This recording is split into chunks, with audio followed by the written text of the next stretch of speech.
O riri bururi urathie na mbere na kwandikithia namba ya arwaru a murimu wa COVID-19 githiururi gia gwetha kihonia kia ndũgamano ĩrĩa ĩkoretwo ho gatagati ka ministry ya ugima wa muingi na ciama cia Arigitani no irathie na mbere na kwiyumiria.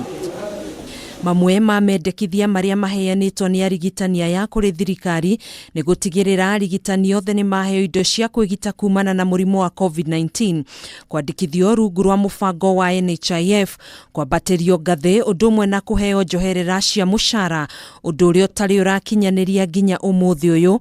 Mutafariri wa mihango ministry-ini ya ugima wa muingi Dr Mercy Mwangangi akiuga ati gukinyaniria maundu maya kurabatara gukuruhania honge itiganite cia thirikari. Again, just last week, we've engaged with all the different unions.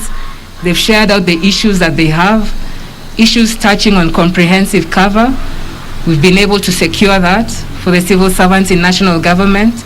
Additionally, county governments have been able to secure those. I am aware there are a few counties now who are working towards their budgetary processes to avail funds for this. Ona kuhana uguo Mwangangi ugite ati mamwe ma maundu maria Arigitani maroria ni mambitie kuhingio, na kwa muhiano akiuga ati mubango wa kuheana indo cia kwigita kumana na COVID-19 kuri counties ni wambiriirie kuria county ithathatu ni cirikitie kwamukira indo ici. As early as last week, we had discussions on PPEs, and we were able to listen to them when it comes to the PPEs. What are they asking for? And these items are available. I can tell you we were able to do assessments of exactly where shortages may be.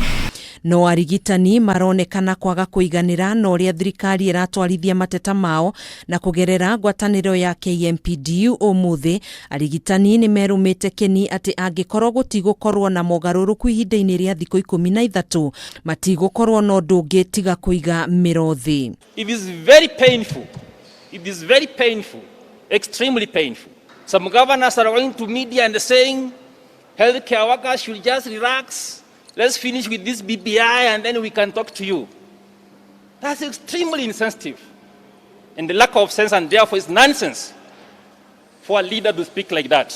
Ona kuhana uguo Mwangangi ugite thirikari ni rekoria wothe kungihotekeka mugomo ucio ndukahanike, guku nake muikariri giti wa kamiti ya ugima wa mwiri Sabina Chege agithaitha Arigitani kuhoreria marakara mao riri kihonia kia ndũgamano kirethwo.